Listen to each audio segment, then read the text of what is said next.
wese, pamusoro ikwaya yakakokwa, pamusoro isangano dzvene raMwari.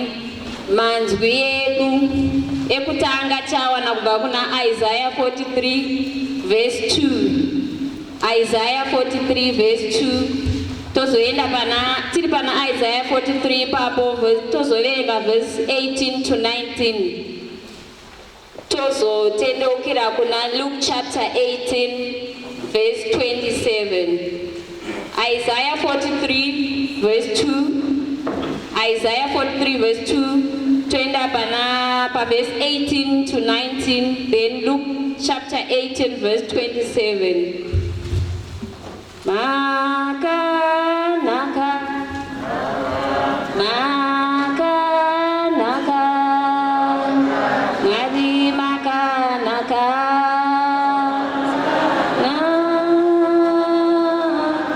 Baba makanaka, makanaka, Ishe makanaka.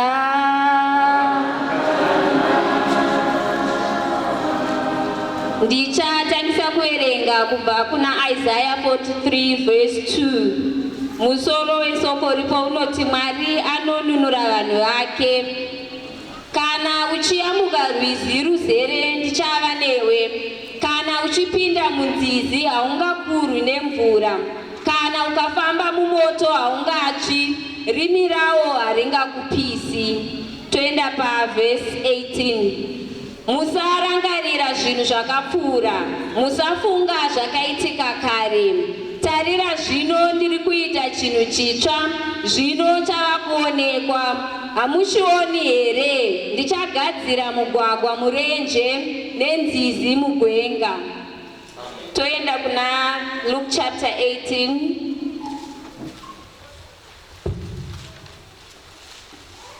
Luke chapter 18 verse 27. Jesu akati, chinhu chisingagoni kuitwa navanhu, Mwari anogona kuchiita nyore nyore. Ndichadzokorora. Jesu akati, chinhu chisingagoni kuitwa navanhu, Mwari anogona kuchiita nyore nyore. Mwari varopafadze kuverengwa kwesoko ravo nekuti nderechokwadi.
Pamusoroi wari kutungamirira programu inoi. Pamusoroi mufundisi Mawondo, pamusoroi mufundisi Mucherera in absentia pamwe chete namai, pamusoroi mufundisi Nemaunga, muparidzi biyangu mazita acho anoraima zvakafanana nemasango nemaunga, zvine munakire wazvo. Haleluya.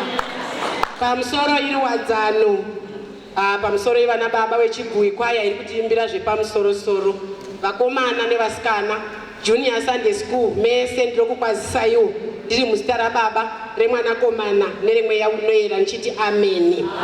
Zvakanaka kuwa pano. Regai nditende Mwari zvikuru nemukana iwoyuyu hauwanzi kuwanika. This is a golden opportunity yekumirawo pano kudaidzwa, kwete kuti ndinogona maningi, vanhu vari kutarisira kugona maningi, dho tichigoneswa naMwari. Kuwa pano kuuya kuzopupura kunaka kwaMwari nemazwi andinodaira kuti tikafamba zvakanaka hatoshayani kudenga. Haleluya. Pamusoro yehama dzangu ndiri kutenda Mwari zvizhinji. Ndakagara apa ndandiri kuti pane kambo kari kumboimbwa ndofunga munokaziya. Tinoti Ebeneza nesuwo tiri munyasha, nyangwe zvairema, nyangwe zvichirwadza, asi Jehovha watisvitsa pano. Kudumira pachimba kwadanza munondinzwa. Haleluya. Kutaura kuti hanza munondinzwa mushi. Haleluya. Tinoti Ebeneza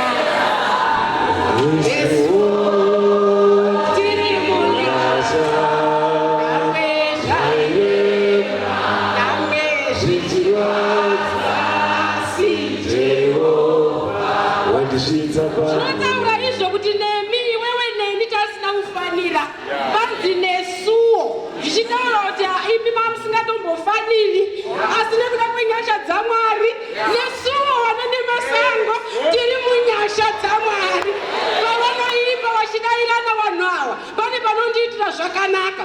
Mazwi emhandu makashaisawo basa, gutu renyika makarishaisawo simba, mawasesedza vana venyu munyika izere nemitswa.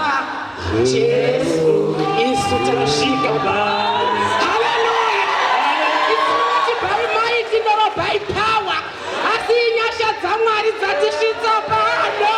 Musangano rechibvuwi muna Oktoba munopfacha nekuda kwekugona kwemunhu, asi nekuda kwenyasha dzaMwari. Haleluya. Musoro weshoko wandida kusimudza mukati menguva inoyi unoti hazvirambi zvakadaro. Haleluya. Hazvirambi zvakadaro. Vanhu voti zvipi izvozvo zvamunoziva, hazvirambi zvakadaro. Umwe muimbo bvoti I decree and I declare my life will never be the same again. Why? Kana ndina Jehovha, my life will never be the same again. Zviya zvamunondiziva zvekuti ndiri wekukwereta, aiwa, after this revival handichakwereti, asi ndinokweretesa. Ndozvinotaura shoko raMwari. Zviya zvamunondiziva ndiri wekumashure, shoko raMwari haridaro, rinotaura kuti I am the head and not the tail. Haleluya. Hazvirambe zvakadaro. Haleluya. Nekuti kuna akabva kuna Baba, kuna akabva kuna Baba, ngepamusana pako, ngekuti anokuda. Eniwo adikura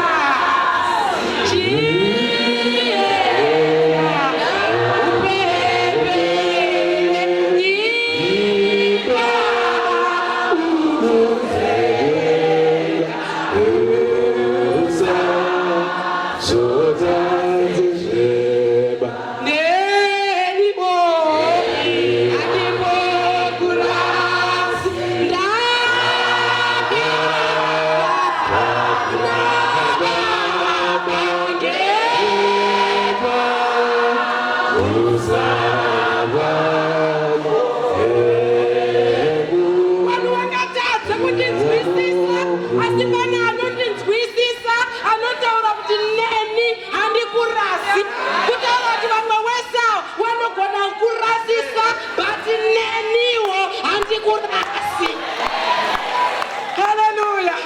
Kutaura kuti vanhu vanogona kukundikana neupenyu hwako iwe, basi vanhu vanogona kupererwa nemasituations ako nekuti vanhu vakambowaendera vanhu vane pavanogumira kana dai ukaenda kuchipostori nekuti nesuwo takambokuenda vanhu vanogona kukunyebera nekuti vanopererwa nezveupenyu hwako asi Mwari vanoenda newe mberi. Kana ukarisunga girasiya rekuchipostori wobva watanga kuemba Gabriel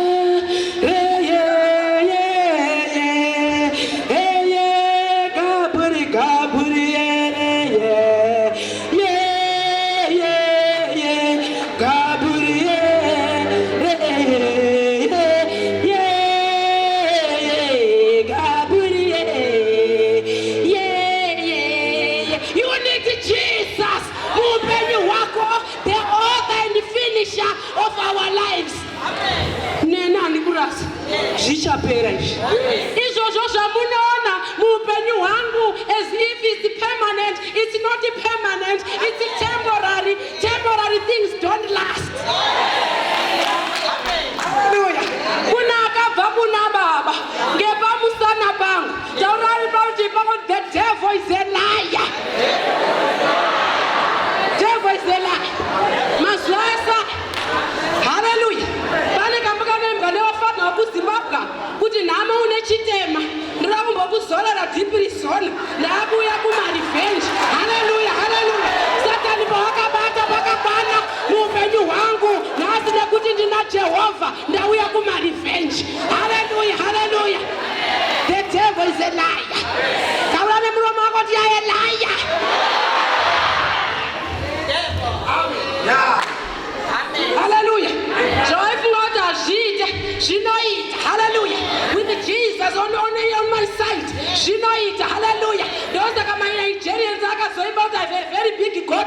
Hallelujah, hallelujah. He is always by my side. Kana ndina Jehovah ndinokwana pakanza ndinokwana because greater is he who is in me than who is in the world.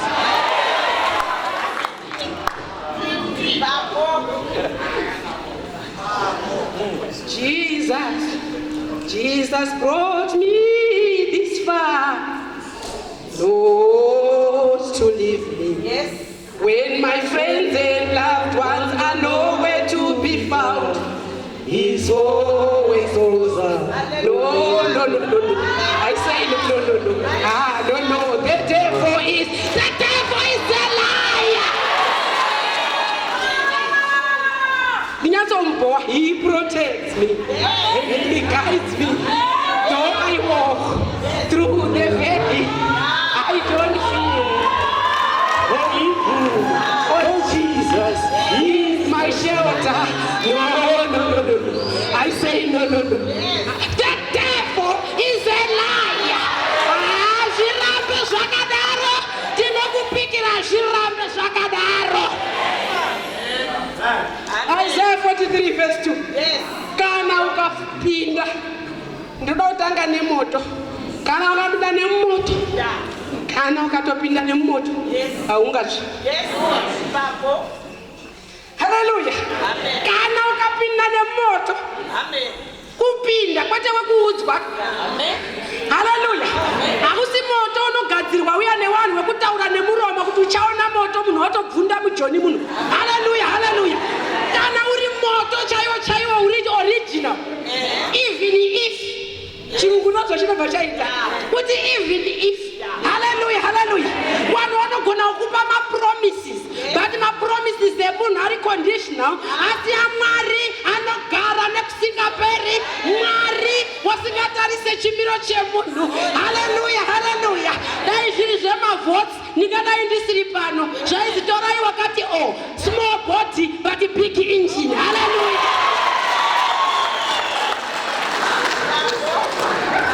Kana ukapinda nemumoto haungashi. Ivi munomuda Mwari wakada mumudiwo Mwari unayowe anodeclare kuti kana ukatopinda nemumoto hauchi. Hallelujah. Kana ukapinda nemumvura maoko yakayaka kuna Jehovha. Hallelujah. Ukaendidzoke pamoto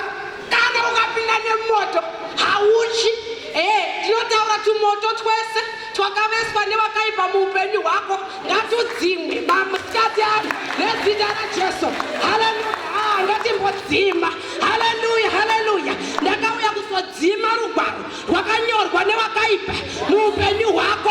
Nhasi ngatimbodzima nezita raJesu. Pese pakataurwa zvakataurwa kuzvikuwa tinozviramba muzita raJesu. Kana ukapinda nemoto uchibva panapa unobva mashodas ako ari hai. Hallelujah. Uchifamba lackadaisically even before your enemies. Hallelujah. Uchitaura kuti kana ndikapinda nemumoto handingatyi. Hallelujah. Rimi rawo haringaripise. Zvese zvakatorwa nevakaipa muupenyu hwako ngazvimbodzoka. Kana uri utano ngahudzoke masikati ano nezita raJesu. Kana iri marriage ngaidzoke nezita raJesu. Kana kuri kushaya basa ngaridzoke nezita raJesu. Zvese zvakatorwa nevakaipa kana aine masiripasi avo ngaadzose ndinonogezesa. Haleluya, haleluya. Zvese ndozvida.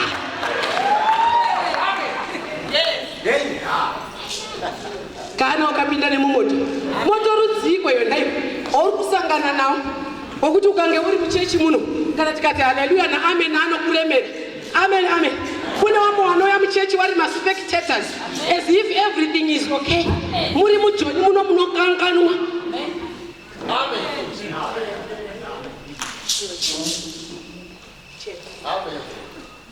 Haleluya. Uri muno itoziva kuti kuna ari mberi kwako. Ndakamboenda kuimwe sekta yakona uchityisa tauya kuno. Ndakamboenda kusekta unozoti kuna vanhu vanogara kuti kwindiso zvekuti vanoti anotaura taura kuti pakoti I don't trust you. Haleluya. Ndakaenda kunoparidza kunonzi kuchisipiti. Wakamboenda kunonzi kuchisipiti wanokuziya. Haniwo macheya ari kuchisipiti ba. Utadzaini kundidaira asi haniyo mhando yemacheya ari kuchisipiti Zimbabwe. Haleluya, haleluya. Kana vasvika kuchisipiti cheya yacho inokutaura kuti zvazvinhu. Uchisimuka so pacheya inogara zvipeta kuti munhu anga aripo asimuka. Haleluya. Takagara ipapo ndaiparidza nevanonzi akamupira. Takatya ndakabatwa nekutya suku. Amino kafiye kacho kakangouya mandiri kuti wakomana ndowataurira kuti kudikwa. Kana wari mari dziri mari dzacho wanadzo.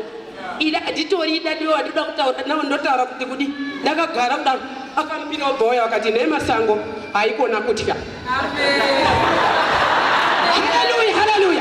Mwari wanoadresa zviri mumwoyo mako. Saka vhangeri kana achitaurwa kuti ita amen zvisina godo nekuti situation iri kuti adreswa naJehovha. Jehovha nemasango haikona kutya. Ndikati Mwari wangu uchitozviunzwa kuti ndiri kutotya nai. Pandati ndakagara pepe ndazosimuka nekuti kana kuimba kwachona muda kwedza uchitedzera samusvikipo. Mubatsiri wedu dakarana zvino mudziwiri nemunamo nevamhanyi. Haleluya, haleluya. Vakaita zvishoma nezvishoma kutedzera bhegi rako. Haleluya, haleluya. Amen, amen, amen. Takati ndasimukapo ndakasimuka ndine hasha.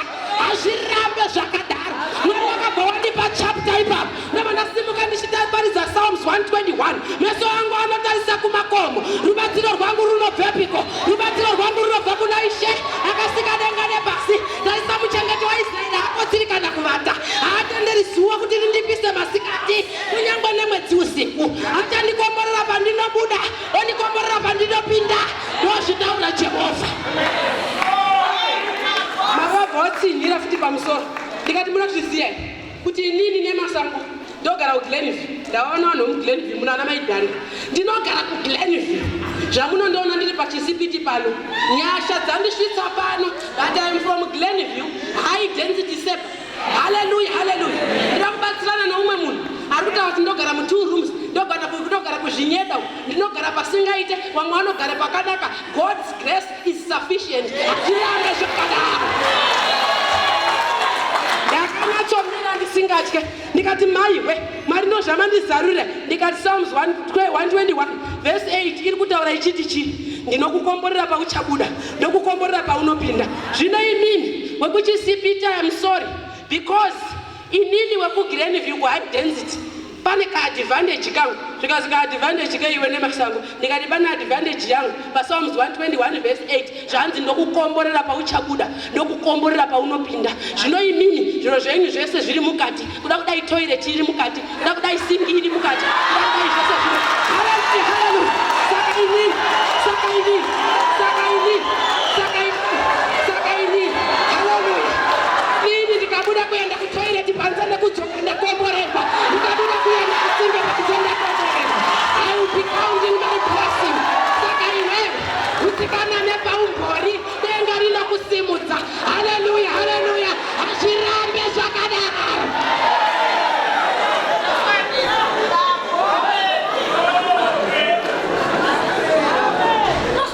ndimi makandituma kunyengedzera ndimi makandituma kunyengedzera ndimi makandituma basa ranetsa ndimi makandituma kunyengedzera ndimi makandituma kunyengedzera ndimi makandituma Mary Jaramba ndimi makandituma kunyengedzera ndimi makandituma kunyengedzera vana vanetsa ndimi makandituma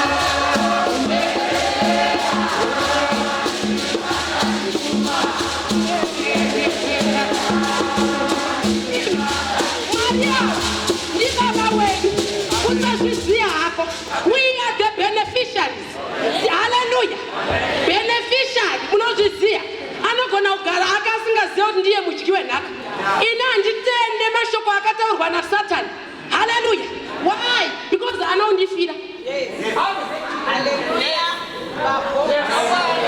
haleluya wiri chiro chinonzi wiri kana makadzinyora muri Joni kuno haishandi kana wakatoti mwana wangu anotora mota haitori usati wafa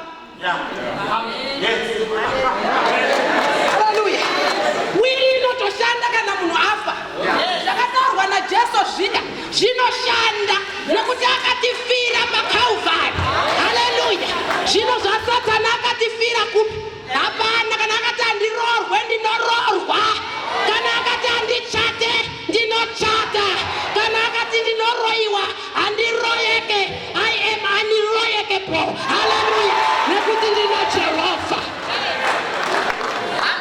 haleluya mazwi ndiyo anoshanda Mwari haikona mazwi aSatani nekuti hapana chaakambondiitira murewi wenhema haleluya haleluya murewi hapana anonyeba zvanga zvisiri kufamba muupenyu hwako zvichatanga kufamba wa haleluya haleluya tauya naye Jesu anomeresa makumbo pane zvanga zvisiri kufamba haleluya anoti pane zvanga zvisingabviri anouya netsotso ende kana tiri pamberi paMwari sununguka haikona kuda kutarisa munhu ari pasaidi newe haleluya pane vamwe vakarasika kuZimbabwe huko kuti akaona umwe akapfeka hembe yakanaka kupfuura yake atobatikana nevhangeri acharizwi akaona musoro wakanaka une Brazilian hair haleluya otomerera kana tiri munosununguka haleluya kana dai uine mufushwa wako ende pamberi paMwari kana humming tinobvumidzwa kurendende kundende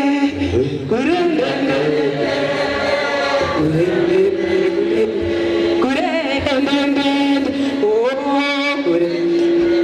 moti ndazvitora pa ndakambowerenga Bible ndikabvunzwa kuti why did Jesus taught in parables. He taught in parables ndichiwerenga ndakumboita Bible. He taught in parables to confuse the enemies haleluya saka kana ndikaipa nehumming hapana anonzwa kuti ndiri kuti kudi but denga rinondiunderstand haleluya kana ukapinda nemumoto haungasvi nekuti ndinaye Jesu haleluya ndinomuziva mumwe mwimbo wobva kuti ndinomuziwa Jesu ngewangu haleluya haleluya kana ndinaye Jesu, kana pakataurwa mazwi makuru hazvibudirire nekuti ndinaye Jesu. Hallelujah, hallelujah. Even if an enemy comes like a flood, our dear Lord will raise a standard. Chiyero ngachimbosimudzwa paupenyu hwako muzita raJesu. Kune vamwe vane mhiko pano kuti gore rino haufaniri kupedza, unotaura kuti ndinopedza. Hallelujah, hallelujah. Unotaura usingatye, wotaura kuti ndiri kutoripedza. Hallelujah. Unotaura manyiko oil, what about rimo mandiri, rimo mandiri, rimo mandiri, Jesu arima. Iwe kana wina Jesu muupenyu wako, kana wina Jesu muupenyu wako, wakakwana. Hallelujah, hallelujah. Haudite kuwedzera. Regai ndikutaurei chiti. Rimwe zuva Jesu ayenda akudza vadzidzi wake kuti endai kumusha makatarisana nawo. Kana pane dhongi, imwe version inoti pane dhongi nemwana waro. Imwe inobva yati pane dhongi, imwe inoti pane mhuru. Hallelujah. Yakasungwa. Kana mukange mabvunzwa. Hallelujah.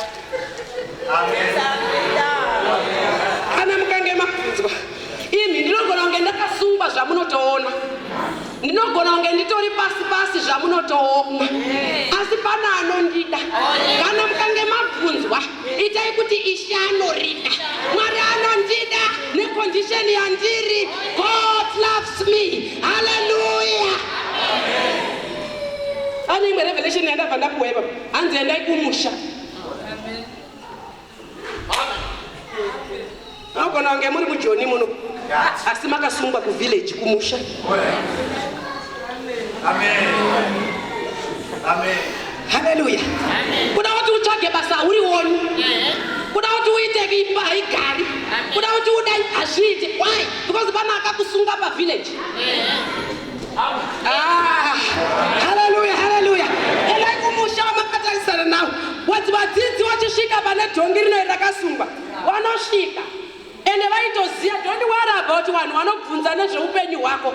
Zvakange zvatoprofitwa kuti vanhu vanobvunza. Hallelujah, hallelujah.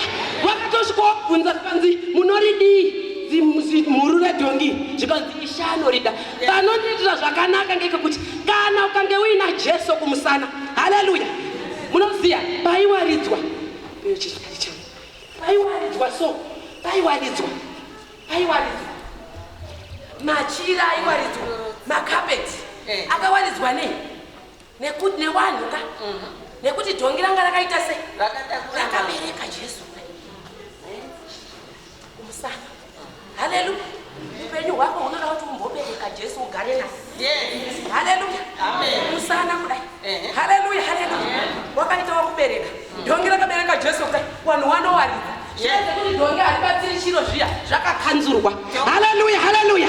Pane rimwe basa rauri kunza upinde iwewe, but kana wakabereka Jesu kumusana kudai unopinda. Haleluya, haleluya. Pane vainterview hope awakaisirwa marigireti, asi kana wakabereka Jesu kumusana kudai unoerekana wapinda. Haleluya, haleluya.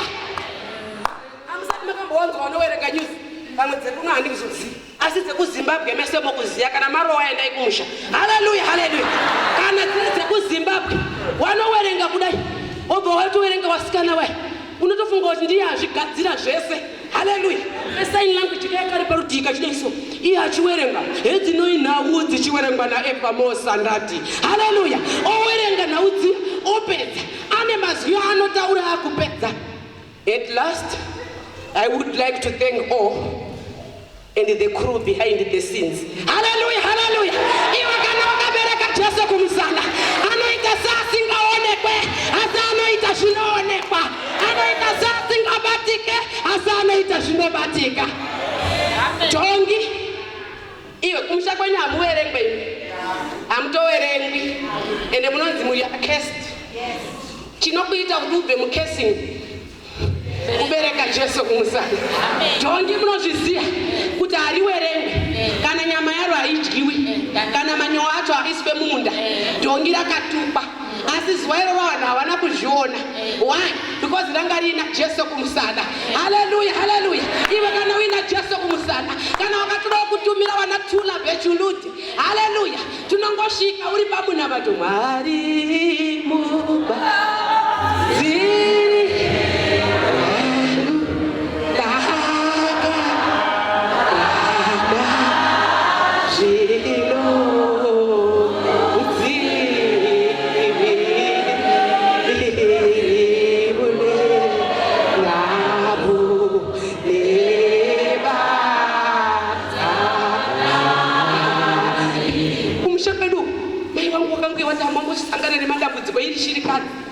Haleluya.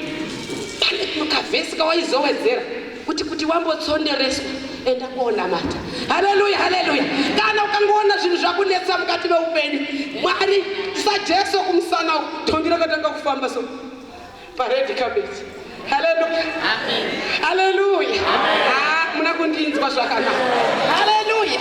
Pane mamwe ma-opportunities awakutofunga kuti pane akawafanira kudzinza kwenyu ndeyako, but what you need to do is to put Jesus kumusana kwako. Haleluya, haleluya.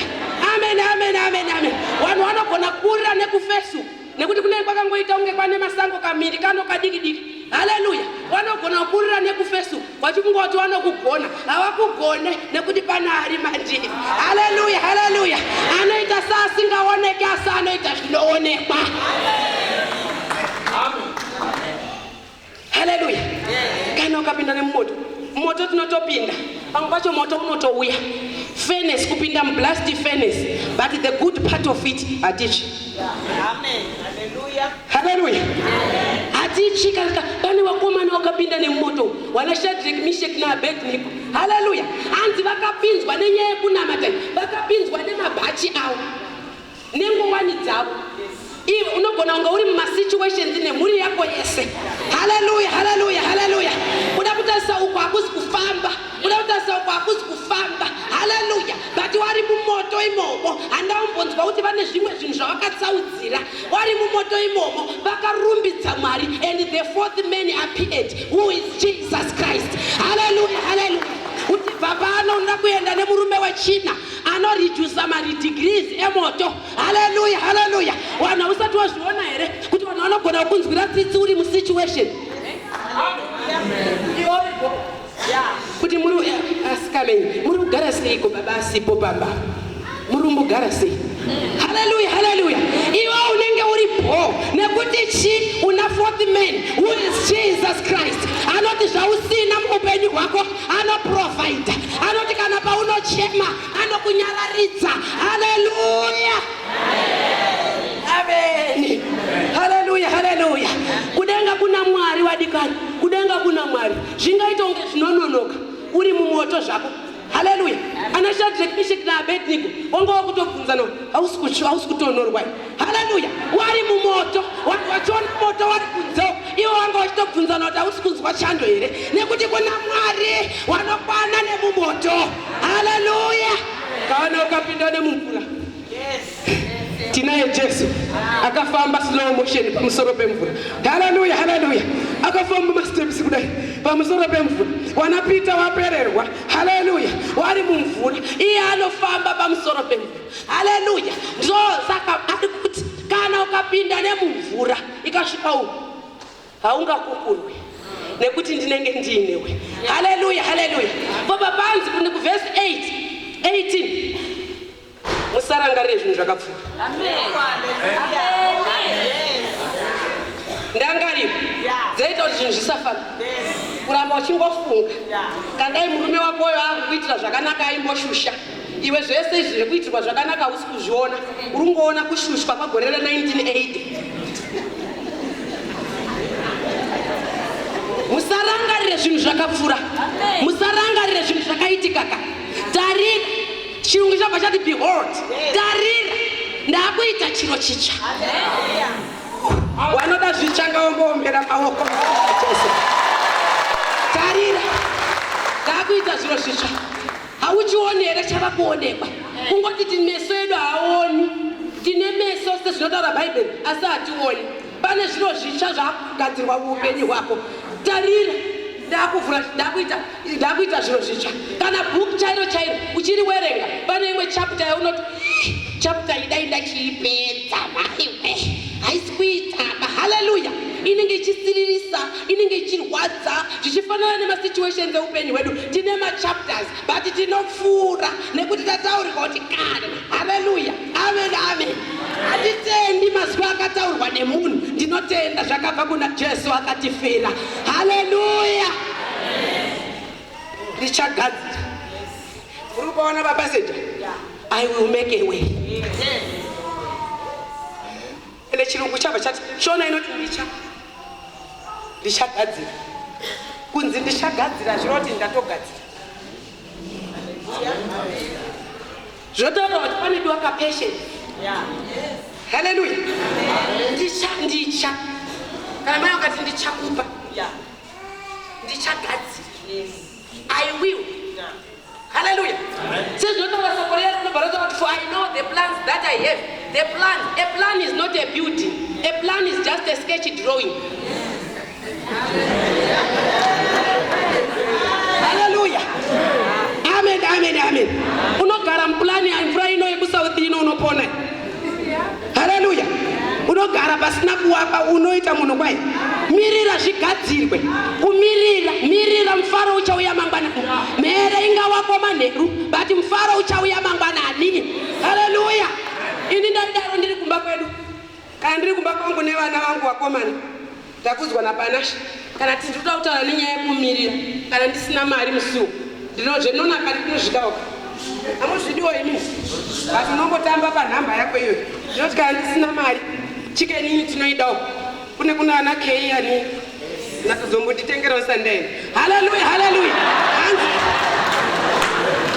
Ndinenge ndichiita nyama mari handina, but ndinombotenderera pane zvandinazvo.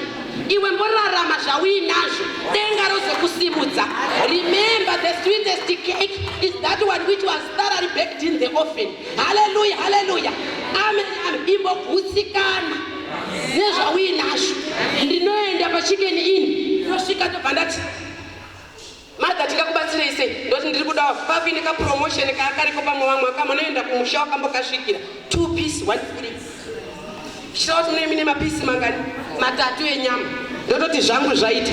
Takudzwa yake, Panashe yake, inini yangu. Nyama taita sei?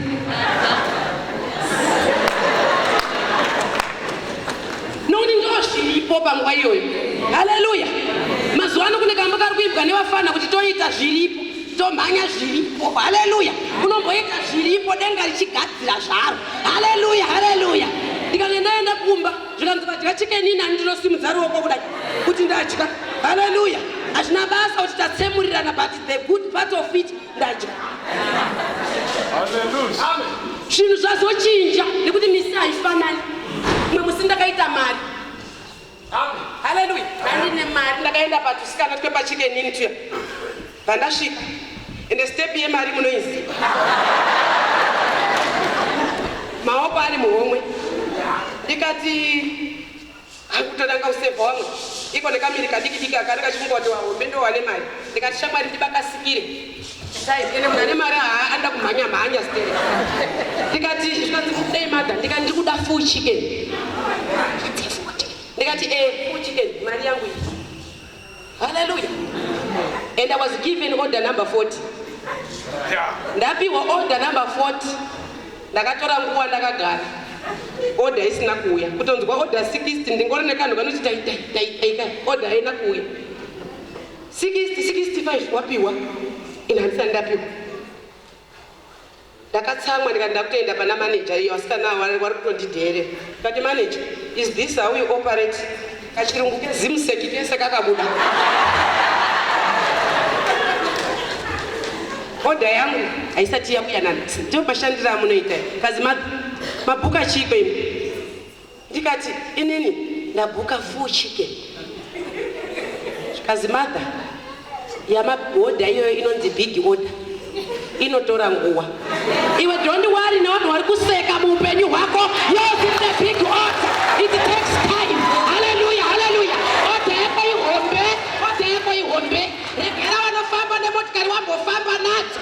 Order yako ihombe. Hallelujah, hallelujah. Haisi nyaya yako yekudhaivheta route dzevane motikari yako ipomirira wakadaro yako ibig order.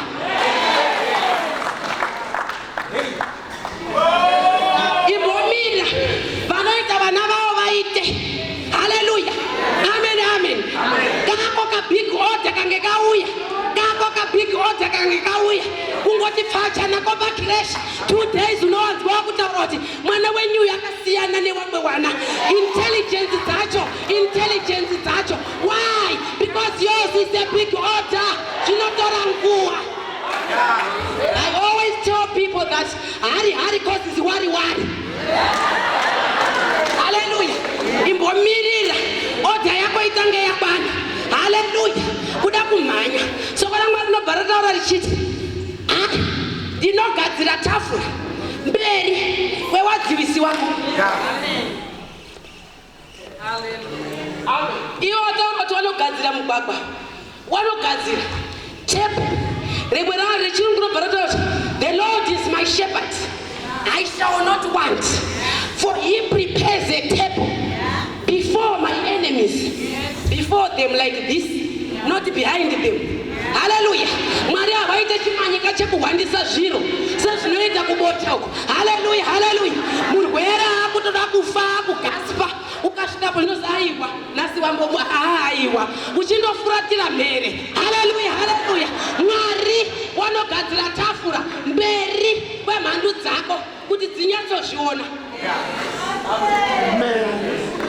Mberi kwemhandu dzako hazvina kuziya but dzanzidza. Abanzwa hanzi dza kwete ya papatorwa shona yakadzama. For he prepares a table before my enemies. My, not ya mazvinzwa ngadziwande mhandu. Ndaneta neumbo wokuZimbabwe ii mhandu dzachawaidi wekuchishanu ii wadikani fanika inini ndanetswa hatisi kumboita ba zvinotangwa ngenyaya yema-extended family zvoita kunge chirungu. Adikani pangu kundanetswa mundinamatirewo vasikana ma-extended family iyi handinetsa. Extended family wacho uri kutaurwa ipapa munin'ina wemurume.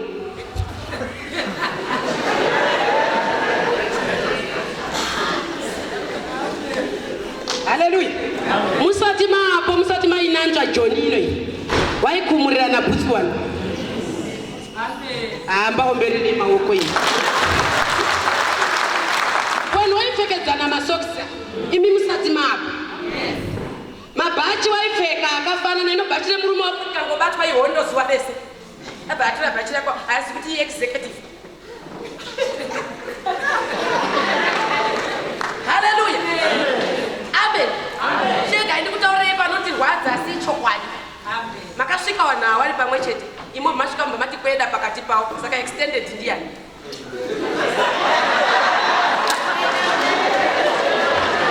Hallelujah. Mutaurire mudzimai ari parutivi pavo extended ndiwe.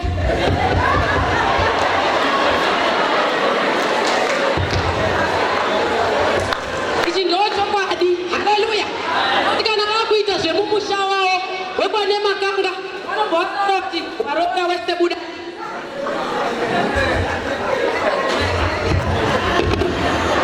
Handizve imimwi munotungamidzana nevamwe ivo vachisara vari muzvirango. Hallelujah. Izvozvo zvega zvinotaura kuti extended ndiwe.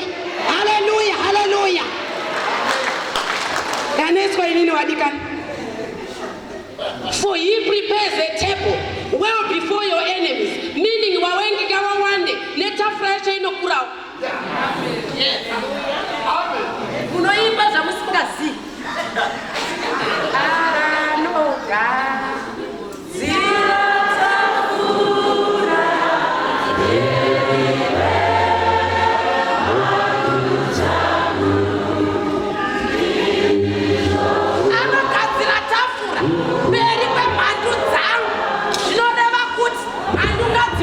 Netable yacho inokurawo asi ukaita mhandu imwe it's not normal to have one enemy nekuti ukaita ka enemy one nekatafura kanoitawo kadiki.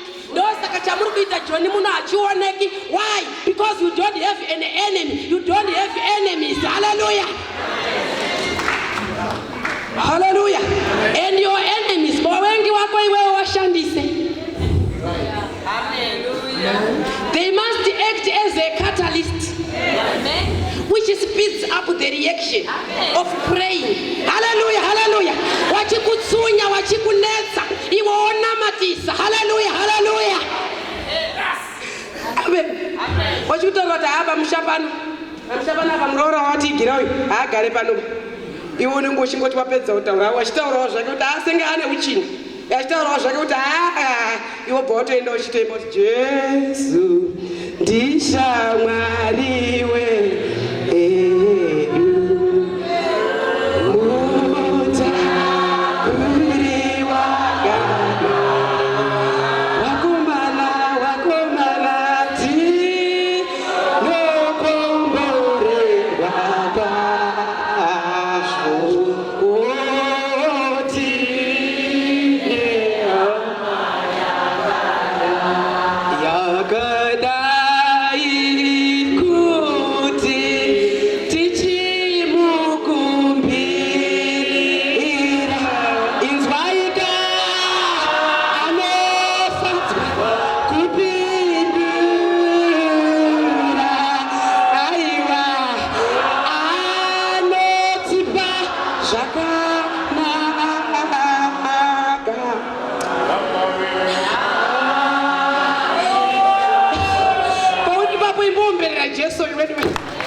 Unongoti wati kuti tisisi mare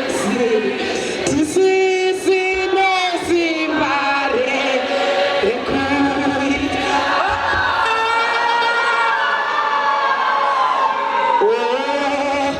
Jesu anotibatsira. Inzwai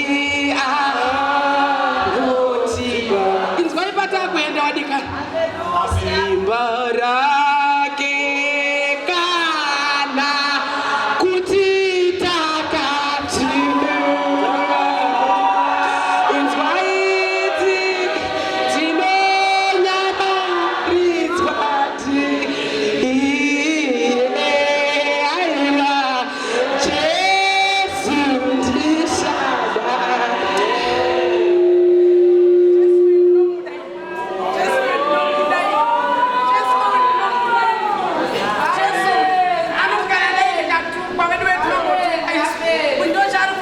Joniwe pamweni wacho wakakuomera unakana chawina ondo chari kugarira nyika mukakuza ichocho ngatimbomuomberera kuchikuwa. Haleluya, haleluya.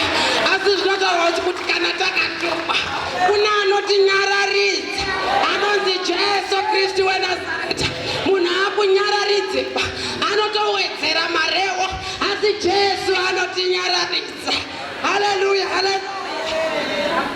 Anogadzira tafura mberi kwemhani dzedu, ende kana dzigadzira tafura yacho munozviziva unogona kuigadzirirwa tafura yako usingafungiri zvoita kunge gore rino ratopera kudai unoshamiswa unopaita ndichate naye handichate naye achinyengedzwa nehama dzake unoshama wakubva muno aitaura kuti ndiri kutoda muchato wechokucho. Haleluya, haleluya. Tarira ndiri kuda kuita chiro chitsva hamutiopere chava kuonekwa chiro chitsva.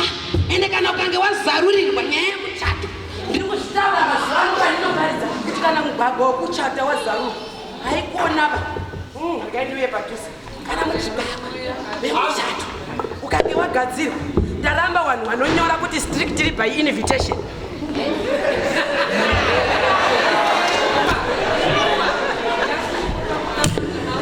Haleluya. Unotinyebera zvoratidza chihedheni. Tese tiri vana vanyamunhu, tiri vana vekuchechi. Maakundisiya muchiti strictly by invitation. Zvorewei. Asi next week mobva mauya muchiti tiri wawadzani. Wawadzani tiri. Muri ya Jesu.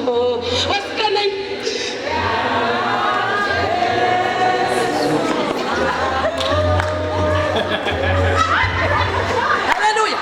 Ndokuwadzana kwacho iko hatidi strictly by invitation. Kana uine chikafu chicho zviri nane vanhu vataura kuti takashota chikafu asi iwe wawakoka wese. Ende pamwe pacho imwe chapter inobva nditaura kuti kuya kutya. Haleluya. Zvotaura kutya zvine kafiye mukati. Oti kazi wako tiri kufunga kuti baba mnini ningi na tete ningi wasauyeba. Ndofunga ndio wanotiroya basi. Regera wauye. Antatoro tafura inogadzirwa mberi kwemhando. Which means no enemies, no table.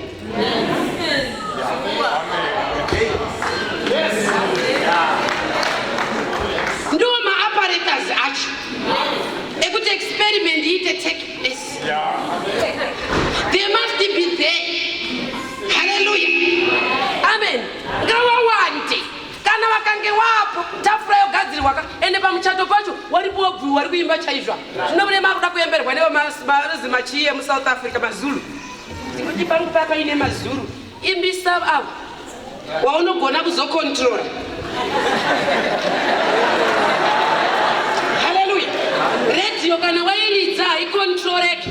Asi kana ukangoimbisa wabvuya nekuti iwe unenge uchiziva kuti muwengi wako haudi kumutsvaga izvozvi. Usapedze nguva nekutsvaga muwengi wako izvozvi. Uchamuona at the right place at the right time. Hallelujah, hallelujah. Amen. Unotomuona, you will identify him or her. Ngei unenge wakuchata katafura yemugadziri mugwagwa wakuchata wagadziri wawengi wakaita mawandira wakaita ende zvinoitika ngezvekuti tafura igadzirwe pasiba panogadzirwa padenga pekuti mese muchiona. Amen, amen, amen. Nana tete wawa munofunga kuti vari kuti vana wenyu havarorwi wawa munovakoka wanenge varipo zvichaoneka zuva racho. Regerai sisawi nezviyo zvikurire pamwepo musi wacho uchazviona. Unozviona nei? Wabvuimba nemuchipinda muchechi kana ndiwe kana mwana wako uri kuchata iwe unenge wataurira kuti kana ndikange ndazoti pane pandichazokomunicata nemi handigoni kuzosimuka because ndendiri dignitary. Saka ndinogona kuzongokutsonya ine kaziso kuti pane zvaakutanga kuitika. Wanoko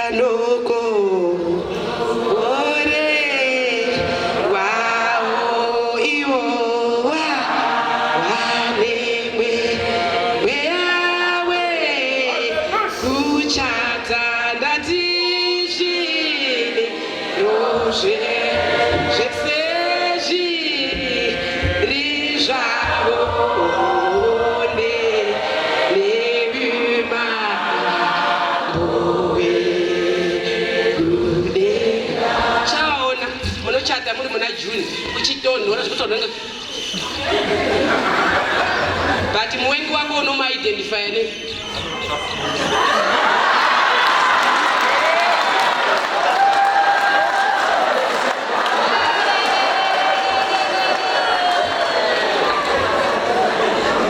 wabva watsonyera wabvuya kuti fire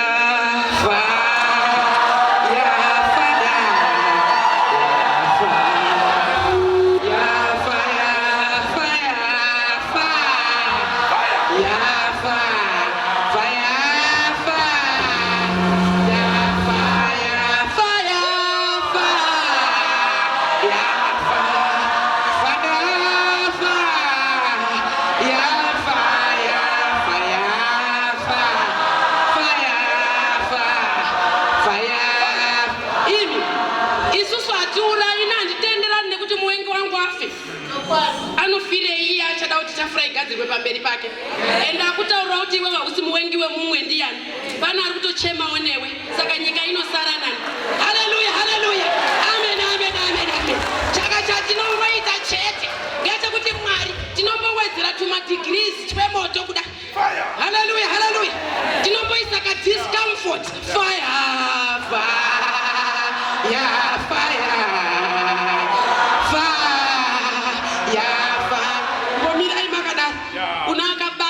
Zvako masikati ana tinotaura moto.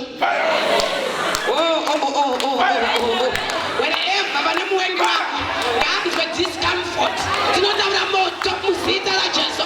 Tinotumira moto nekuti Mwari wedu is a consuming fire. Tinotumira moto nezita raJesu.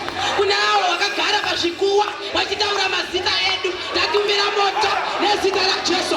Kuna avo vakagarira matare vana vedu tinotaura moto nezita raJesu. Kuna vari kutaura kuti vana vangu vanoita miswe havaite muswe tinotaura moto nezita raJesu. Tinotaura moto masikati ana muzita raJesu.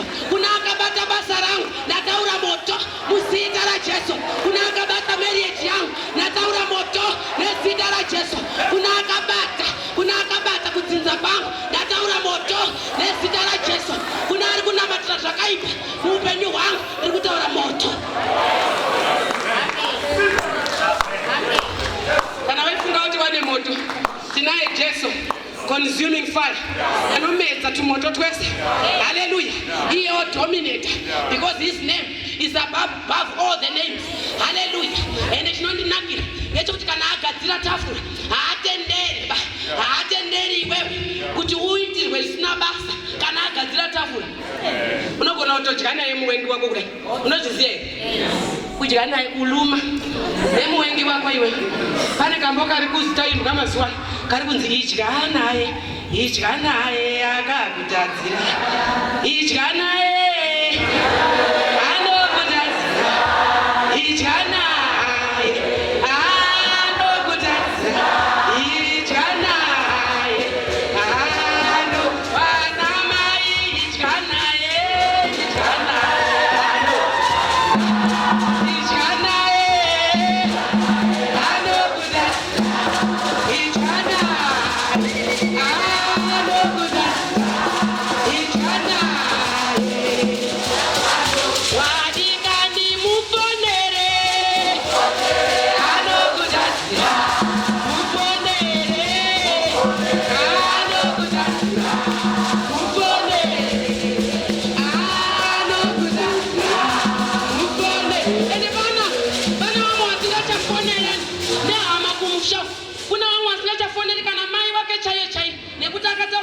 Profita zveJoni kuno ndiwo ari kukutadzira.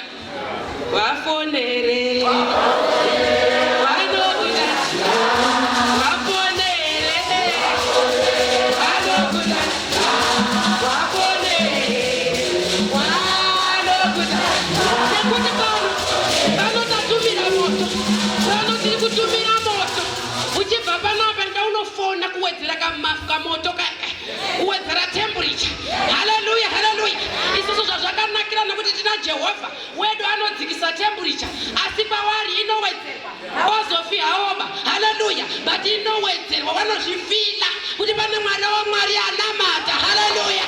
Ngavazviziye kuti wanamata ukanga uchidya naye. Ende chinondinakira wenyika ino vanogadwa nemagadhi. Wenyika ino vane magadhi. Hallelujah. Unobona pawanotaura kuZimbabwe kwaMugabe unobhozi His Excellency Magadi ende amenoti vanovaonepi wakashata festival. Hallelujah, hallelujah, hallelujah. Inenge rakati kuindiri kumafiro kuda haritangike. Amen, amen, amen. Anenge ari serious ari kumashure papresident.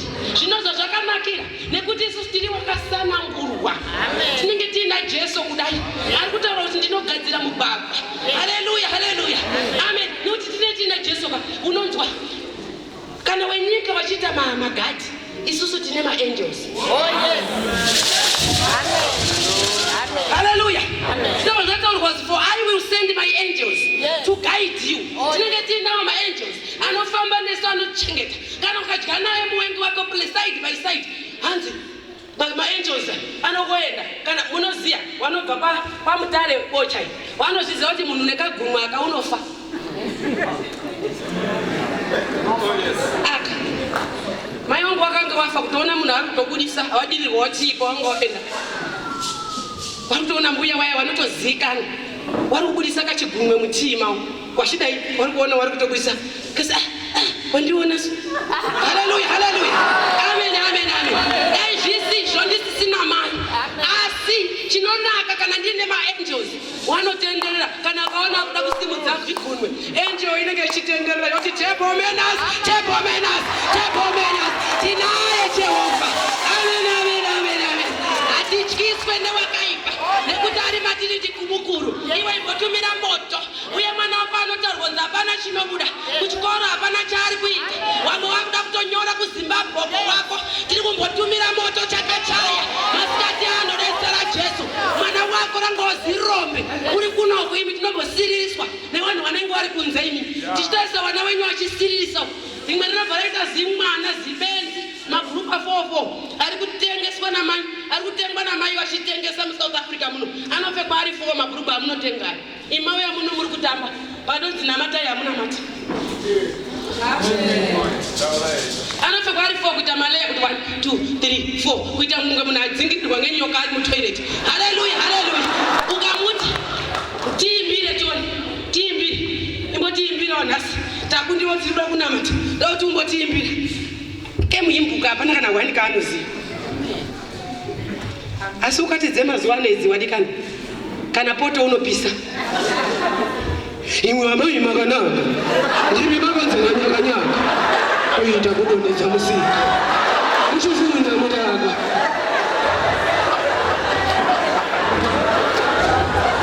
Haleluya, haleluya. Mumwe munhu ngaambodzwa hasha naSatani nezita raJesu. Mumwe munhu ngaambochemera zvaakatorerwa nezita raJesu. Our God is able. Zvinhu zvinenge zvatadzwa nemunhu, Jehovha wedu wanozvikona. Ari kutenderana neni kuti Jehovha wanozvikona. Mweya yose isiri yepaMwari haitenderwe muno nezita raJesu.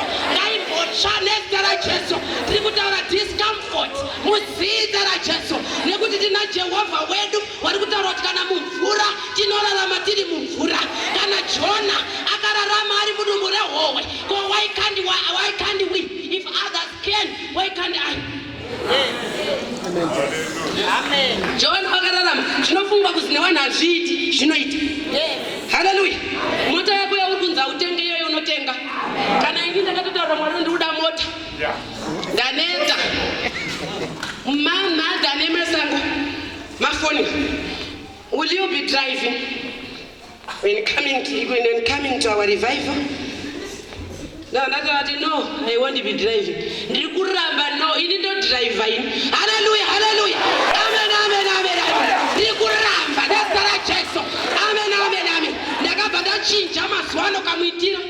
Kana ndichitaura Psalms 21, Psalms 23 verse 6 inotaura ichiti surely.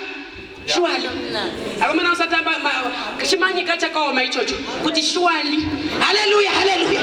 Kalika nenharo. Amen, amen, amen. Surely goodness and mercy shall follow you. Ma uninvited guests anokutera kuda kuti cheu goodness and mercy. Kuda kuti cheu goodness and mercy. Mumwe munhu ngaamboterwa achibva pano nezita raJesu. Mumwe munhu ngaamboterwa pano nezita raJesu. Amen, amen, amen, amen. Iwe ukange wafara so unogona kumbodzoka kunyika kwawaiwa. Kana kuti handingati ndokwawaiwa but unongozvinzwa ini zvandoimba hipsi mudhanzo handisi ndinongonzwawo zvichiridzwa nanati akundozodzima asi ndenge ndazwa. Kana ukange waitirwa zvakanaka, wateerwa neidi, runako, nenyasha, fumbaka, nokuti zvamwari zvinofamba zviri zvitatu. In the name of the Father, the Son, and the Holy Spirit. Hallelujah. Idi, runako, nenyasha. Hallelujah, hallelujah. Zvinokuteera so. Amen, amen, amen. Unodziimba dzenyika kuti anaumenge ndaziwa kuti hepi unotondiziwa. Ndaiona uchifara newami. Hallelujah, hallelujah. Tinoda kuti hepi imbokuloketa uchibva pasangano pano muzita raJesu. Nekuti tina Jesu omboimba kuti maproblem ese disappear. Tinoda kumboita hepi ndisi. Hallelujah, hallelujah. Amen. Ini mazuva ano surely goodness and mercy shall follow us all the days of pandofamba. Ndakada randi ndakada dhora racho rekutenge motikari but ndiri kutaura. Hallelujah. Ndiri kutaura nekuti mazuva emuRoma ane simba. Ndiri kungoti pandinotsika kana muJoza muno ndinotaura kuti surely goodness and mercy shall follow me all the days of my life. Hallelujah, hallelujah. Une zvauri kuchemera mukati meupenyu hwako, une zvauri kuda pasangano rino, Mwari wedu havakundikani. Chendinoziya ngechekuti Mwari wedu havakundikani. Muimbo, but there is one thing that I know. Everywhere I go, that Jesus Christ has never failed us. Zvinhu zvakatadzwa nevanhu vedzinza rako, Mwari vanogona kuzviita nyore nyore.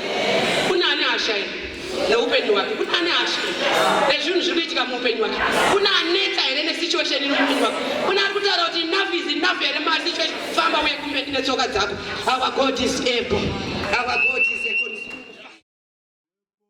Uwepo wa Mwari uri pano wauya nekumasaisa iwo uwepo uwepo wa Mwari uri pano. Iwo wauya mambo Wauya nekumasaisa. Iwo uwepo wa Mwari uri pano. Iwo wauya mambo Wauya nekumasaisa. Iwo uwepo wa Mwari uri pano. Iwo wauya mambo Wauya nekumasaisa. Wauona wauya Wauya nekumasaisa. Nekumapasua wauya Wauya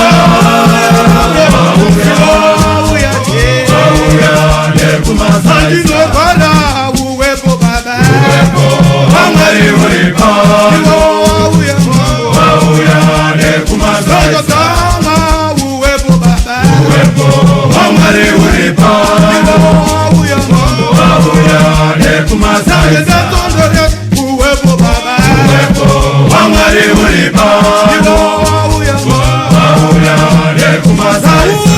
Wauona wauya Wauya Wauya nekumasaisa. Nekumasaisa iwauya Wauya nekumasaisa. Wauona ruoko baba wa Mwari uri pano. Iwo wauya mambo Wauya neropa. Andinotahira ruoko baba wa Mwari uri pano. Iwo wauya mambo Wauya neropa. Waruna wauya Wauya Wauya mambo Wauya neropa. Andinopamba wauya Wauya Wauya neropa patu. Iwo bata wa Mwari uri pano. Iwo wauya mambo Wauya nerumasaisa. Kakuona kubata baba wa Mwari uri pano. Iwo wauya Wauya nekumasaisa. Kakuona wauya Wauya Wauya nekumasaisa. Uridu hama wauya Wauya nekumasaisa.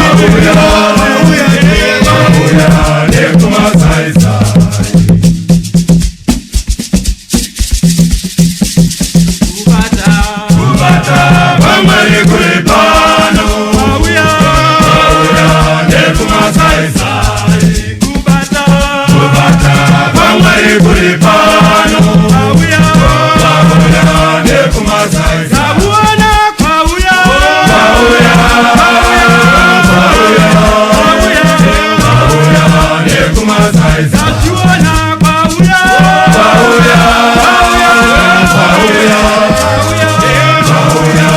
Nekumasaisa. Nekumasaisa.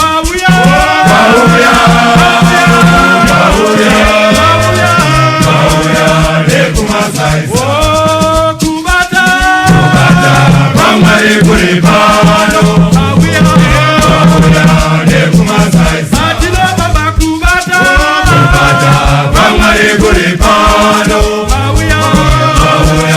Nekumasaisa. wa Mwari uri pano.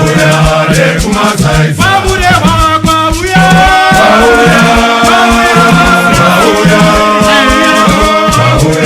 Nekumasaisa.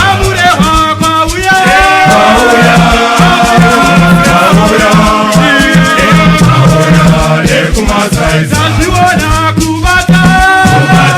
wa Mwari uri pano.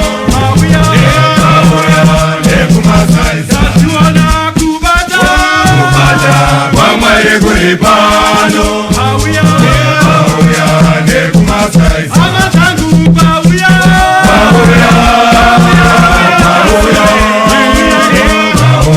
Nekumasaisa.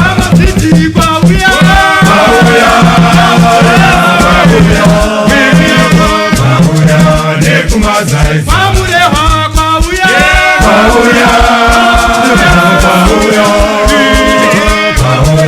Nekumasaisa.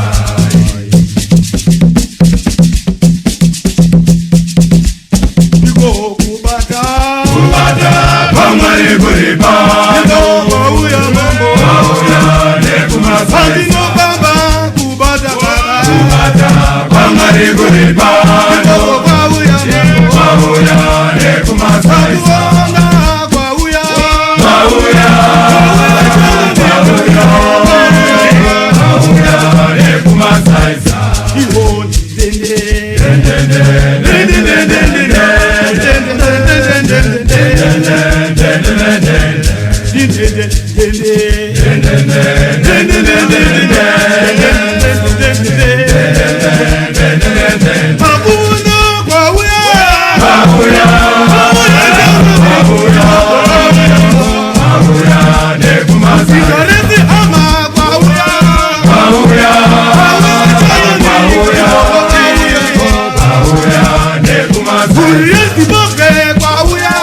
Bauya,